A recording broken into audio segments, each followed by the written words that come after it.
আসামে হিন্দু মুসলিম কইরে আসামের ভিতরে একটা ভেজাল একটা সৃষ্টি করে দিয়ে হে থাকতো চুপচাপ বইয়ে।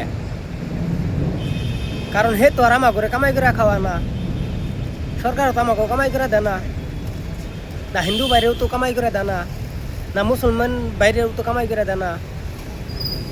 তাহলে আমরা সবাই ফাঁকে পড়তে হিন্দু মুসলিম ভাই ভাই সবাই মিলা জিলা চলবা নিছি। কিন্তু উপরে থেকে মুখ্যমন্ত্রী হইয়া বেজাল সৃষ্টি করবার চায়।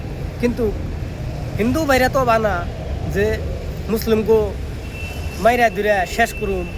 কিন্তু হেরাও মানুষ আমরাও মানুষ, মানুষের লোক কাইজা ঝগড়া এগুলা কইরা কোনো তো লাভ তো নাই। কিন্তু আমাগো আসামের মুখ্যমন্ত্রী খালি মুসলিমের উপরে এত টার্গেট করছে, মানে মুখের